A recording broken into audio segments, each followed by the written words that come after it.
હા સર થઈ ગયું.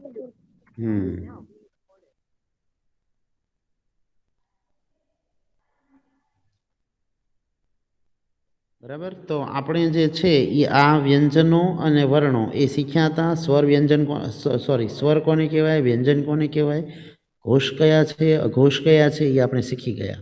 બરાબર.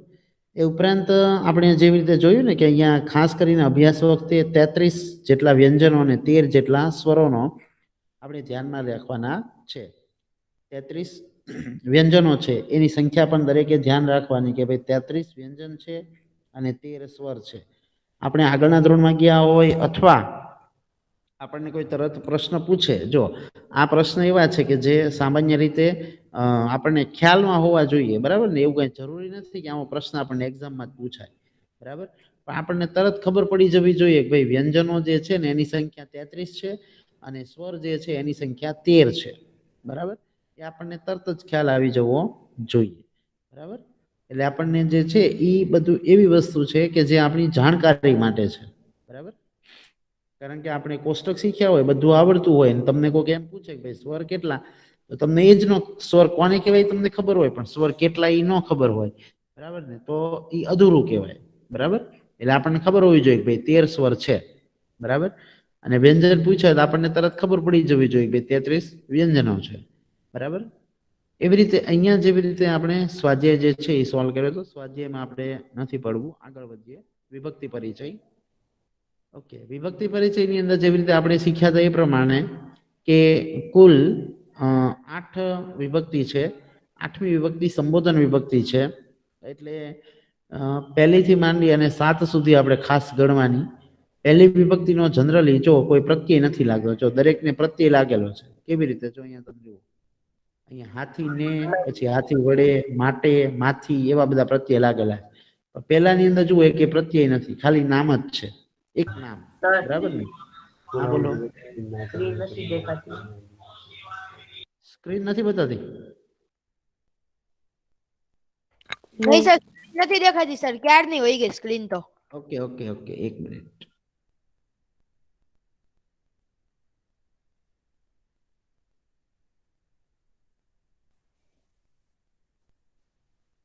ઓકે, હવે દેખાય છે? હા સર. હા.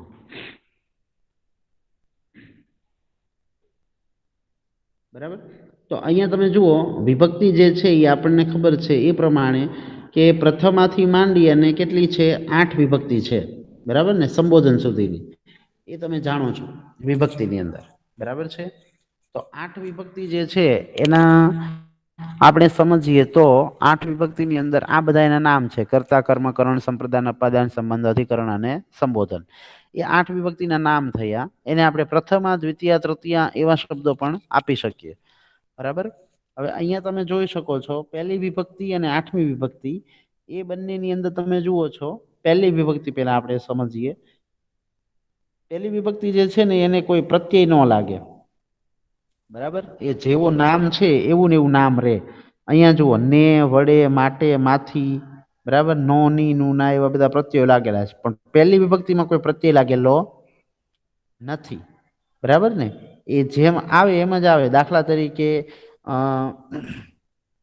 શબ્દ જોઈએ તો કે ભાઈ રમેશ લખે છે, તો રમેશ લખે છે, તો રમેશ એક શબ્દ થઈ ગયો, એને કોઈ પ્રત્યય લાગતો નથી. બરાબર ને? તો એ પહેલી વિભક્તિમાં આવશે, કારણ કે એ ક્રિયાનો કરનાર છે. લખવાની ક્રિયા કોણ કરે છે? તો કે રમેશ. બરાબર છે. તો અહીંયા જે છે એ પ્રથમ વિભક્તિની અંદર એ આવશે. બરાબર. હવે બીજા બધામાં જુઓ પ્રત્યય લાગેલા છે. અહીંયા જુઓ ને, વડે, માટે એ બધા પ્રત્યયો લાગેલા છે. તો એ પ્રત્યય વાળી વિભક્તિ જે છે એને આધારિત દ્વિતીયથી માંડી અને સપ્તમી સુધી જોવાની. બરાબર. સપ્તમ વિભક્તિ સુધીના પ્રત્યયો આપણને અહીંયા ગુજરાતીની અંદર આપેલા છે. જુઓ નો, ની, નું, ના, બરાબર, માં, થી, પછી ઉપર, બરાબર, વગેરે. અને 8મી વિભક્તિ સંબોધન વિભક્તિ છે. સંબોધન વિભક્તિ હંમેશા શબ્દની આગળ વપરાય. બરાબર. જો અહીંયા લખેલું છે હે હાથી, હે ગજ. બરાબર. તો જુઓ હે શબ્દ આગળ લગાડેલો છે. બરાબર. આપણે એમ સંબોધન કરીએ કે હે રાજા. બરાબર. હે રાજા. તો અહીંયા રાજાને સંબોધન કરેલું છે. તો સંબોધન વિભક્તિ જે છે એને આમ ગણવામાં આવતી નથી, કારણ કે વિભક્તિ હંમેશા ક્યાં લાગે તો કે શબ્દની પાછળ લાગે. અહીંયા શું થાય છે, શબ્દની આગળ લાગે છે. બરાબર. એટલે જો અહીંયા આપણને કીધું છે વાત કરવાની હોય તે વ્યક્તિને સંબોધન કરીને બોલવાનું હોય છે. બરાબર. તો આપણે પ્રત્યયો કેટલા ધ્યાનમાં રાખવાના એ હવે સમજીએ. બીજી વિભક્તિથી માંડી અને સપ્તમી સુધીના, કારણ કે પહેલીનો તો પ્રત્યય છે નહીં. બરાબર. અને આઠમીનો પ્રત્યય સંબોધન છે, એટલે કોઈને સંબોધન કરતા હોય ત્યારે વપરાય. એટલે પહેલી અને આઠમી નીકળી જાય તો તમારે આ 6 વિભક્તિના પ્રત્યયો પાકા કરવાના રહે. બરાબર. 6 વિભક્તિના પ્રત્યયો જે છે એ તમારે જુઓ, અહીંયા આપણને આ શીખ્યા હતા કોષ્ટક. બરાબર. તો આ 6 વિભક્તિને આધારે તમારે ધ્યાનમાં રાખવાનું, કારણ કે પ્રથમાની અંદર તો સંસ્કૃતની અંદર જે તે પ્રત્યય લાગશે. બરાબર ને, કે કોઈ એક વસ્તુ કે વ્યક્તિ હોય તો રામ હ લાગે, દ્વિવચન હોય એટલે કે બે હોય તો રામવ લાગે, અને બહુવચન હોય તો રામાહા લાગે. બરાબર છે. તો અહીંયા આ એનો પ્રત્યય થયો વિસર્ગ. અહીંયા અવ પ્રત્યય લાગેલો છે. રામ શબ્દ મૂળ છે, એને અવ લગાડો તો રામવ થઈ જાય. બરાબર. તો બે રામ એવા શબ્દ આવે. જન હોય દાખલા તરીકે, જન એકલું હોય જન હ, તો અહીંયા ખાલી એમ થાય માણસ.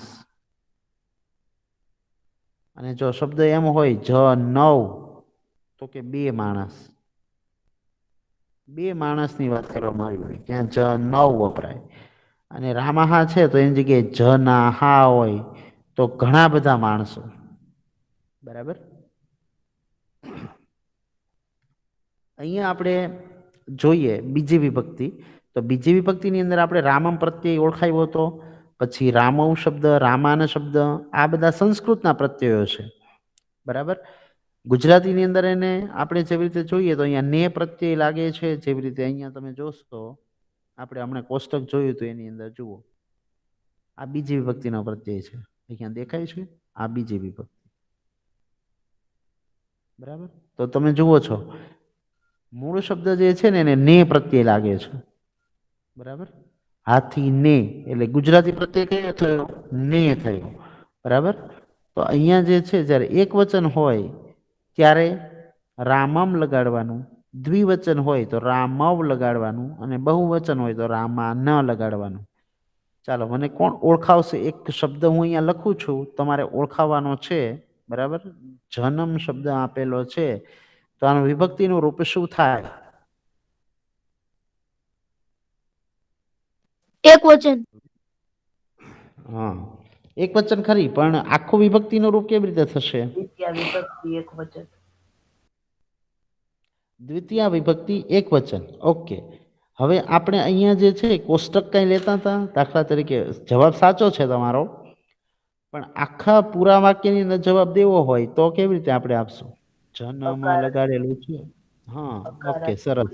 પછી પેલા આ લઈશું અકારાંત પુલ્લિંગ, પછી દ્વિતીય વિભક્તિ અને એક વચન. સરસ, વેરી ગુડ, ખૂબ સરસ. બરાબર. તો જન્મને આપણે શબ્દને સમજાવવો હોય તો તમે આરામથી સમજાવી શકો કે ભાઈ અકારાંત પુલ્લિંગનો કોષ્ટક છે, તો આપણે પહેલા લખશું અકારાંત પુલ્લિંગ. અહીંયા ટૂંકમાં લખું છું અકારાંત પુલ્લિંગ.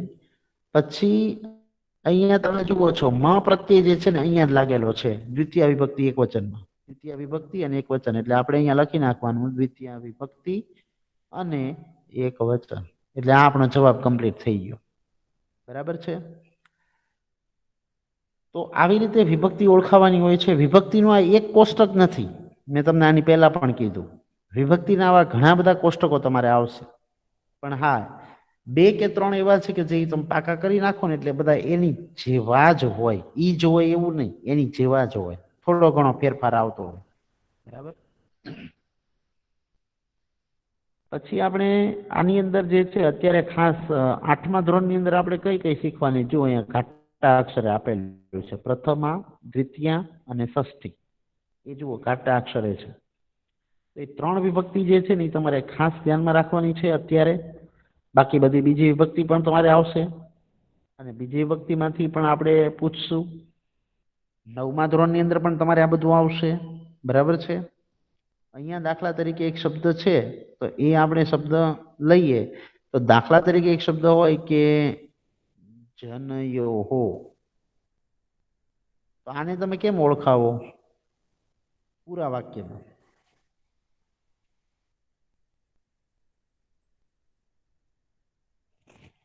વિચારીને કયો.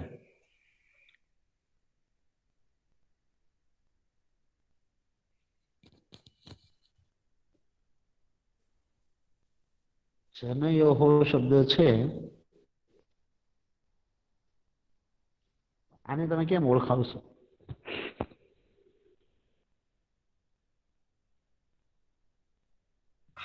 સકારાત્મક પુલ્લિંગ, ષષ્ઠી વિભક્તિ, દ્વિવચન. ઓકે, સરસ, વેરી ગુડ, ખૂબ સરસ. જો ખૂબ સરસ જવાબ આપ્યો કે અકારાંત પુલ્લિંગ છે. પહેલા તો મૂળ શબ્દ જોવાનો, તો જન શબ્દ છે તો જન અકારાંત પુલ્લિંગ થાય, એટલે આપણે અહીંયા પહેલા લખશું અકારાંત પુલ્લિંગ. હવે યોહો પ્રત્યય જે છે ને એ અહીંયા કીધું એ પ્રમાણે ષષ્ઠી વિભક્તિમાં છે, તો ષષ્ઠી વિભક્તિ આવશે, ષષ્ઠી વિભક્તિ. અને બીજું અહીંયા જુઓ સપ્તમીમાં પણ છે, તો આપણે શું લખશું? સપ્તમી પણ લખવાનું કે નથી લખવાનું?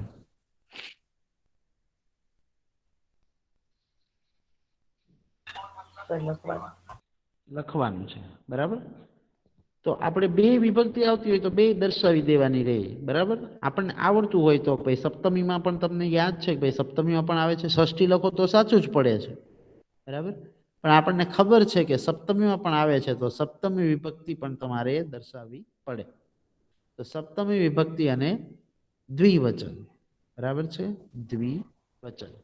તો અહીંયા જુઓ યોહો પ્રત્યય ષષ્ઠીમાં પણ છે અને સપ્તમીમાં પણ છે, તો આપણે બે દર્શાવી દઈશું ભાઈ અકારાંત પુલ્લિંગ, ષષ્ઠી વિભક્તિ, સપ્તમી વિભક્તિ અને દ્વિવચન. તો આ તમારી જે છે એ વિભક્તિ થઈ, બરાબર છે. તો વિભક્તિની અંદર પણ તમને ખ્યાલ આવી ગયો કે કોષ્ટક જરૂરી છે. કોષ્ટકમાં લાગેલા પ્રત્યયો આપણને જો આવડતા હશે તો તમે આ કોષ્ટક જે છે એને આધારે જ વિભક્તિ ઓળખાવી શકશો. પણ જો કોષ્ટક તમને નહીં આવડતું હોય તો તમે વિભક્તિ ઓળખાવી નહીં શકો, બરાબર. એ ખાસ ધ્યાન રાખજો, બરાબર.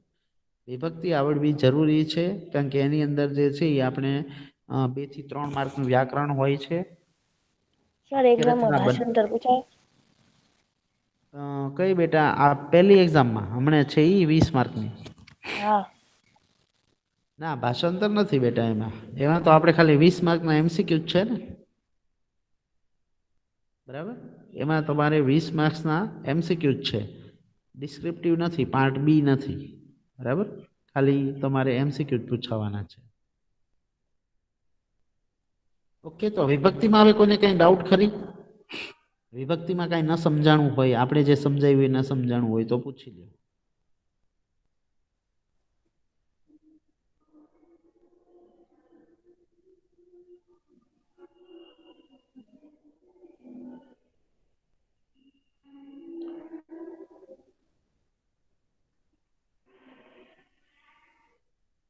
ઓકે, ખ્યાલ આવી ગયો બધાને? ચાલો, એમાં કઈ પ્રશ્ન હોય તો પૂછી લો. ચાલો, સરસ, વેરી ગુડ.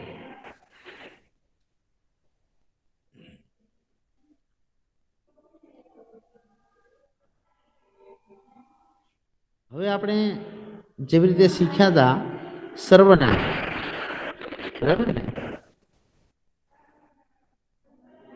સર્વનામ, તો સર્વનામ જે છે એની અંદર તમે જાણો છો સર્વનામ કોને કહેવાય?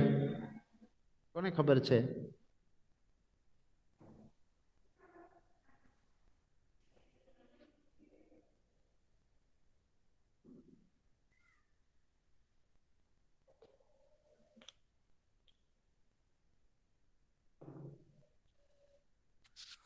સર્વનામ કોને કહેવાય?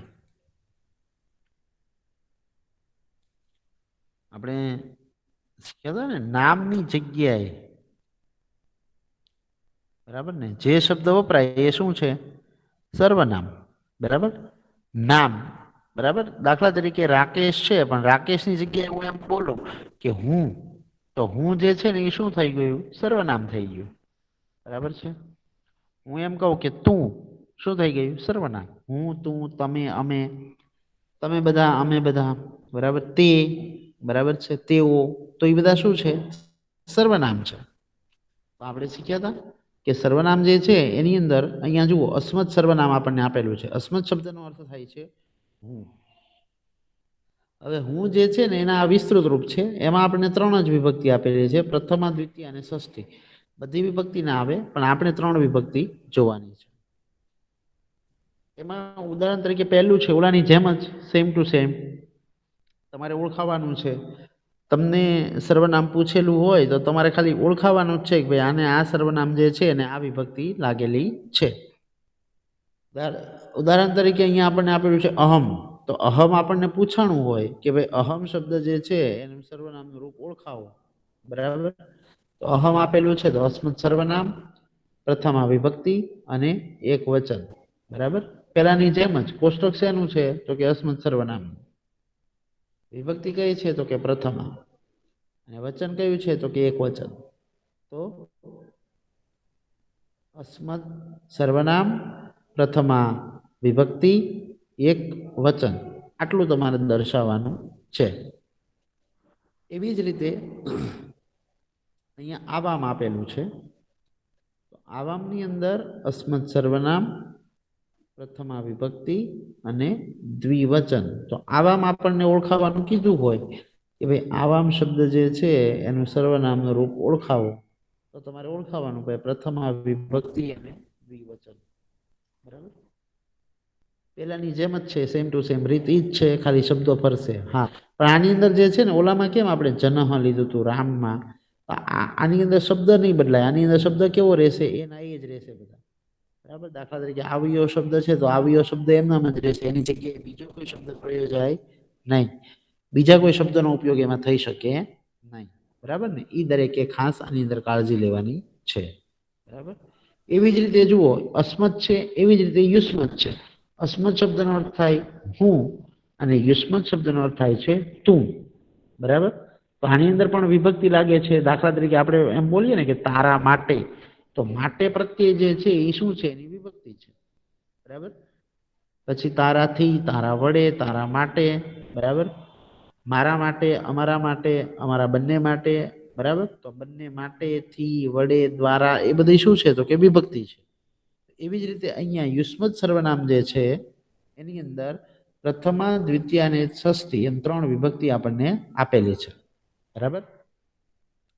તો એની અંદર ઉદાહરણ તરીકે ત્વમ લાગેલું હોય છે, તો ત્વમને ઓળખાવાનું હોય તો શું થાય તો કે ભાઈ પ્રથમા વિભક્તિ, સોરી, યુસ્મત સર્વનામ, પ્રથમા વિભક્તિ અને એક વચન, બરાબર. એટલું જ તમારે દર્શાવવાનું છે.